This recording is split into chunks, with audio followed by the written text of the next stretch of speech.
Good morning everyone, welcome back to my YouTube channel.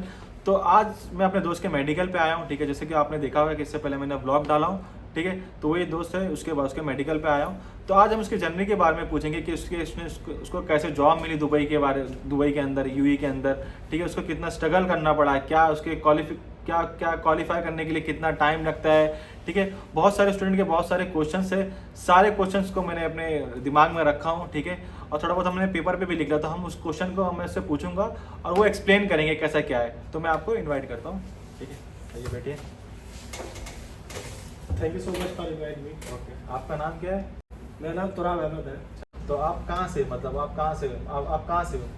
मैं India UP से हूँ। अच्छा, इंडिया यूपी से।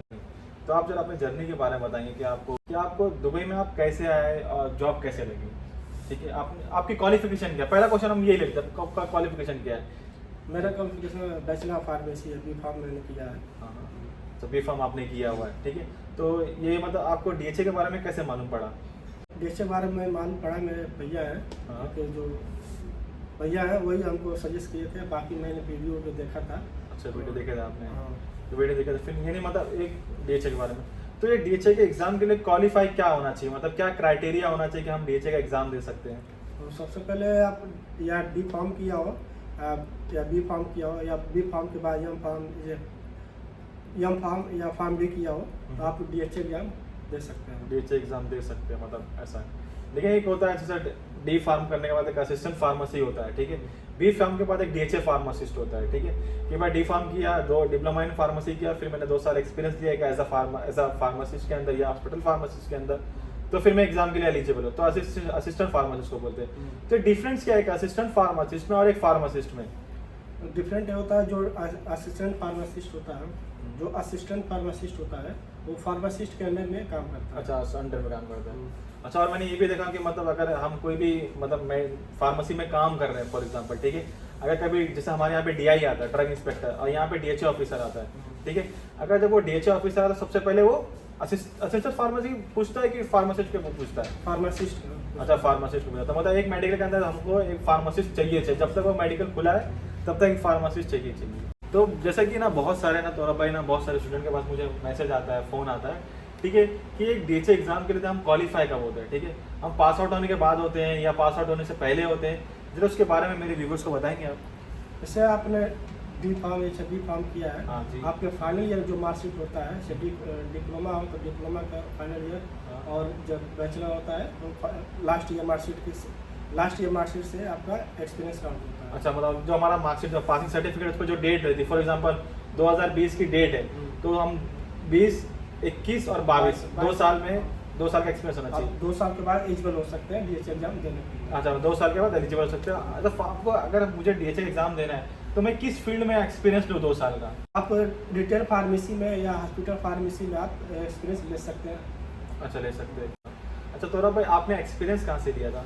मैं अपोलो फार्मेसी दिल्ली से एक्सपीरियंस लिया था, और मैं 3 साल का एक्सपीरियंस लिया था। अच्छा, आपने मतलब पास आउट होने के बाद 3 साल का था। हाँ। देखो, तो ये नहीं मतलब मैं एक चीज़ बताना चाहता हूँ कि मतलब बहुत सारे जो स्टूडेंट हैं, ठीक है, वो क्या सोचते हैं कि हम बी फार्म कर रहे हैं और हम साथ में जॉब भी कर रहे हैं, तो वो एक्सपीरियंस काउंट होता है कि नहीं होता है? नहीं, जब एक्सपीरियंस आपका काउंट वही से होता है, जो आपका जो फाइनल ईयर मार्कशीट होता है, हाँ। वहाँ से काउंट होता है। अच्छा, मतलब जब पास आउट होने के बाद से जो सर्टिफिकेट है तो उसके बाद से काउंट होता है। अच्छा, ठीक है। तो तोरा भाई, मेरा नेक्स्ट क्वेश्चन ये है कि एक ना डीएचए एग्ज़ाम जो होता है, ठीक है, डीएचए एग्ज़ाम, मतलब आपको पास होने के लिए, क्वालिफाई करने के लिए कितना टाइम लगा था और कितना अटेम्प्ट मिलता है, बताएंगे उसके बारे में? इसमें डीएचए एग्जाम देने के लिए 3 अटेम्प्ट मिलता है। अच्छा। और अगर 3 अटेम्प्ट नहीं निकाल पाएंगे आप, तो आप 5 साल के लिए बैन होंगे। अच्छा, सही समझिए। तो मतलब क्या होता है, मतलब मोस्टली कि अगर हम 3 अटेम्प्ट में हम नहीं निकाल पाए तो हम 5 साल के लिए बैंड होता है। एज अ फार्मासिस्ट हम दुबई की यूएई के अंदर जॉब नहीं कर सकते, नहीं। है ना। तो यही होता है कि जब अगर हम डीएचए का एग्जाम दे रहे हैं तो अगर हम 3 अटेम्प्ट में नहीं निकाल पाए तो हम 5 साल के लिए बैंड है दुबई के अंदर एज अ फार्मासिस्ट काम हम नहीं कर सकते, ठीक है। तो मैं पूछना चाहता हूँ कि आपको कितना टाइम लगा, ठीक है, एक डीएचए क्वालिफाई करने में? मैं डीएचए एग्जाम क्वालिफाई करने के लिए मैं 20 दिन का टाइम लगा था मेरे को, और मैं सेकेंड अटेम्प्ट में एग्ज़ाम क्वालिफाई किया। फर्स्ट अटेम्प्ट में मैं ओवर कॉन्फिडेंस हो गया था। तो मैं एक बात बताना चाहता हूँ, जो भी अगर डीएचए एग्ज़ाम देना चाहता है, भाई ओवर कॉन्फिडेंस मत हो। ओवर कॉन्फिडेंस में मैं फेल हो गया। मैं सेकेंड अटेम्प्ट दिया, उसके बाद मैं पास हुआ।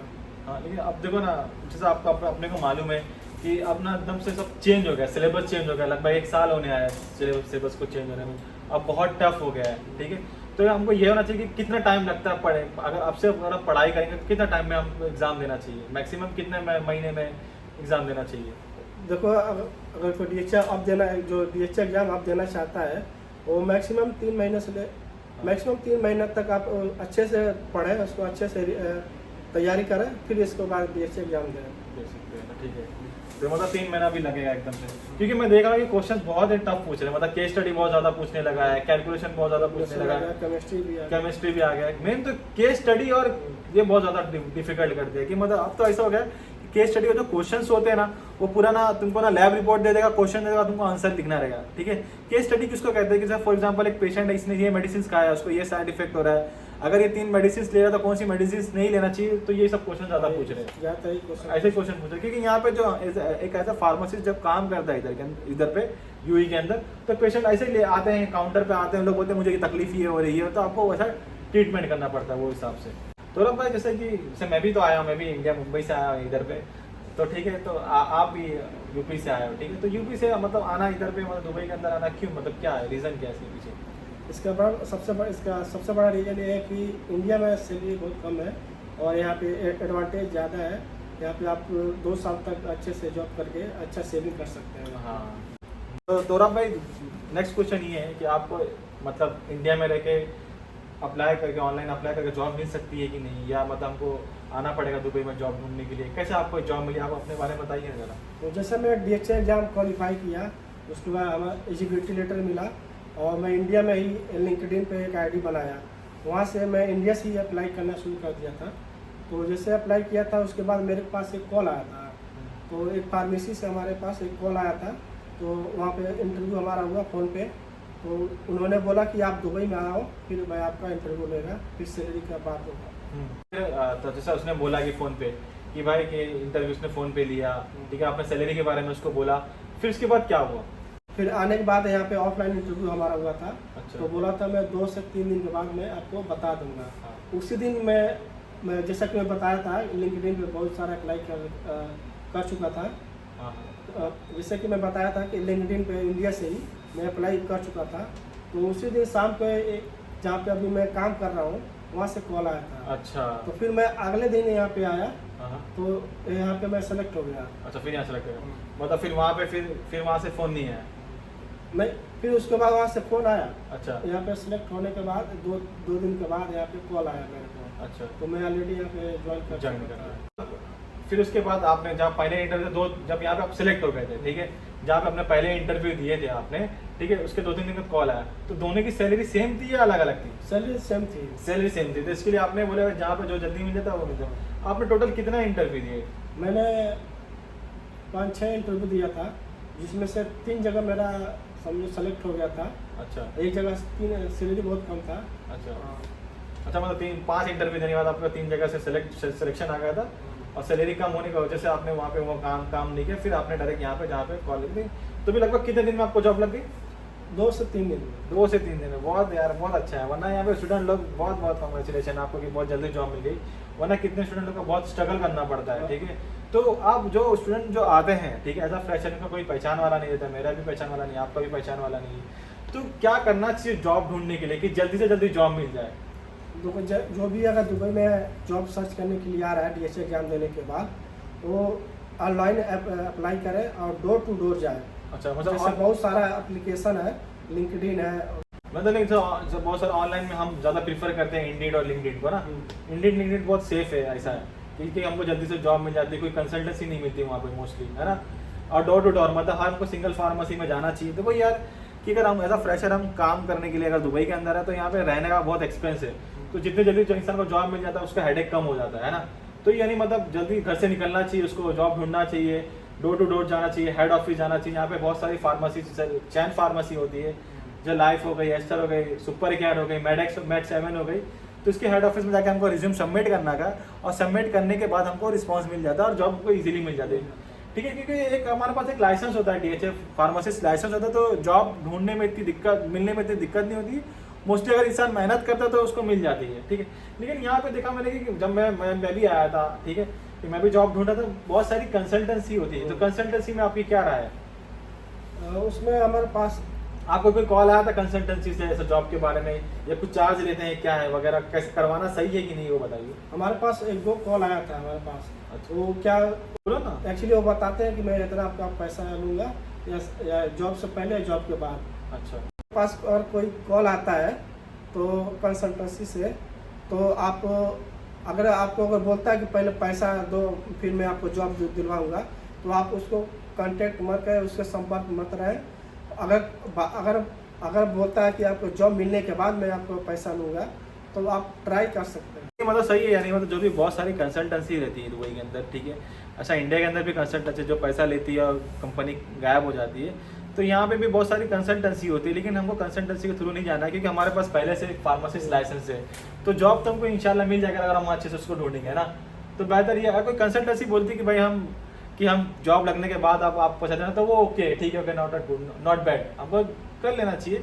लेकिन अगर जॉब अच्छा ढूंढने की वैकेंसी ज़्यादा है यार, मेन तुमको अगर जॉब करना है दुबई के अंदर, यूएई के अंदर, तुमने डीएचए एग्जाम दिया, डीएचए को ना एमओएच में एग्जाम में कन्वर्ट करा लो लाइसेंस को, दोनों तुम्हारे पास लाइसेंस एक्टिव हो जाएगा और आप जॉब ढूंढेंगे, आपके पास एरिया बड़ा मिल जाएगा और इंशाल्लाह बहुत जल्दी जॉब मिल जाएगी। एक बात बताना चाहता हूँ, अगर जो भी अगर दुबई में जॉब सर्च करने के लिए आ रहा है, तो भाई घबराए मत, भाई घबराना नहीं है। आप यहाँ पे आओ आराम से।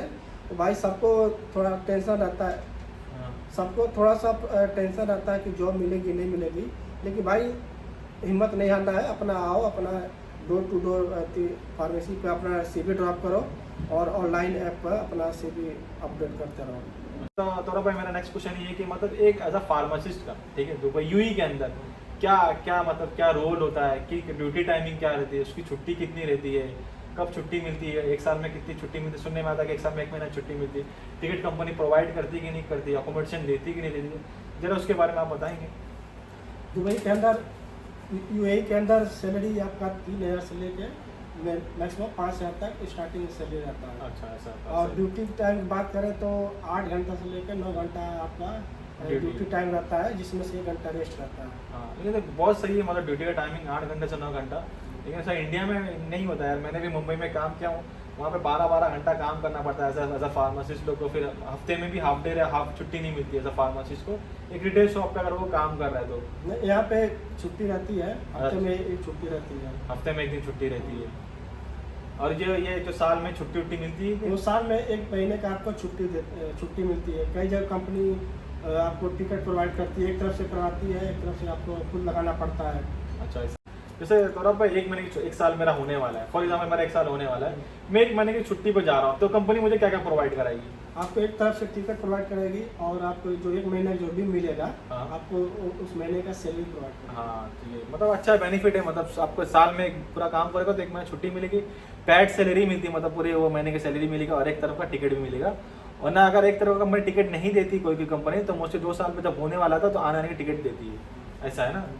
तो रब भाई जैसा कि हम अपन तो इधर पे परदेश जिसको बोलते हैं, ठीक है, चाहे कहीं भी, चाहे लंदन यूके रहे, तो वो हमारे लिए एक अनदर कंट्री हो जाती है, जिससे हमारा जो है जहाँ पे हम काम करते हैं, हमेशा जहाँ पे हम पैदा हुए, जहाँ पे हम रहे हैं, वो हमारा इंडिया हमारे दिल से करीब रहता है। लेकिन यार हम फैमिली छोड़ के आते हैं, अम्मी अब्बा है, भाई बहन है, ठीक है, तो हम फैमिली छोड़ के आते हैं, यहाँ पे कमाते हैं, उनके लिए पैसा भेजते हैं। तो यानी आपका कब तक ऐसा रखना है, मतलब रहना है, या आपको परमानेंट दुबई के अंदर रहना है, या दुबई आपको छोड़ना है, या 1 साल में बाद या 4 साल में, बताइए क्या फ्यूचर, आपका फ्यूचर प्लान क्या है? तो मेरा फ्यूचर प्लान ये है कि मैं दुबई में ज़्यादा साल तक नहीं रहूँगा, 2-4 साल तक रहूँगा, अपना सेविंग करूँगा। मेरा फ्यूचर, और सेविंग करने के बाद मैं इंडिया में अपना खुद का फार्मेसी ओपन करूँगा। बहुत अच्छी, best of luck your future. इंशाल्लाह ये आपका ऐसा हो जाएगा, अच्छे से हो जाएगा इंशाल्लाह। मतलब बहुत अच्छा है यार, इंसान मतलब अपना पैसा सेविंग करता है, फिर उसके बाद वो अपना बिजनेस करता है, कि भाई बिजनेस में बरकत भी है, तो इंशाल्लाह जब आप बिजनेस करोगे तो इंशाल्लाह वो तरक्की करेगा। और एक परदेश में इंसान नहीं रहता, वरना इस तरीके से हमको बिल्ड करना पड़ेगा अपने आप को, कि हम उतना पैसा कमा सके कि हम अपनी फैमिली के साथ रह सके, है ना। अगर नहीं है तो फिर कमाओ और सेविंग करो, फिर जाके अपना वहाँ पे लो। तो अब भाई एक लास्ट क्वेश्चन आपसे ये है कि जो मेरे व्यूवर्स है, जो आप हमारी वीडियो देख रहे हैं, ठीक है, अगर वो दुबई आना चाहते हैं तो आप सजेशन क्या देना चाहते हैं उनको? मैं सजेशन ये देना चाहता हूँ भाई, जो भी अगर दुबई में एज फार्मेसी जॉब करना चाहता है, तो अपना वो प्रॉपर 2 साल का एक्सपीरियंस और DHA एग्ज़ाम क्वालिफाई करने के ही बाद ही आए, जॉब सर्च करें और फिर इसके बाद अपना जॉब करें। मतलब यही है कि भाई कि आप DHA एग्जाम दो, पास हो जाओ, और पास होने का रिजल्ट मिलता है, आप आइए और जॉब करिए और सही रहेगा। विदाउट DHA जॉब नहीं मिलती है ना, नहीं, विदाउट DHA आप एज अ फार्मासिस्ट काम नहीं कर सकते एक मेडिकल के अंदर। अगर आपको जॉब मिल भी जाती है कोई फार्मेसी में नॉर्मली सप्लीमेंट वप्लीमेंट में, तो बहुत सैलरी बहुत कम रहती है सब वगैरह वगैरह। बेहतर ये था कि हम लाइसेंस लेकर हमको यहाँ ना आज तो कल जॉब मिल जानी है। तो बहुत अच्छा आपने बताया मेरे व्यूवर्स को, ठीक है। बहुत अच्छा लगा मुझे सब सुन के, बहुत अच्छा लगा मुझे आपसे मिल के। बहुत टाइम से हम काफ़ी फ़ोन पे बात करते थे, कहीं मुलाकात नहीं हुई थी, आज बहुत टाइम के बाद मुलाकात हुई। आपका तहे दिल से शुक्रिया, ठीक है। और मैं अपने वीडियो यहीं ख़त्म करता हूँ। तो मैं इनका भी एक यूट्यूब चैनल है, ठीक है, तो इनको सपोर्ट करो। मैं इनका ना लिंक अपने बायो में डाल दूंगा, तो आप जाकर इनको सब्सक्राइब करें, बहुत सारा प्यार करें, ठीक है। तो हम मिलते हैं नेक्स्ट वीडियो में, तब तक के फ़ी अमान अल्लाह।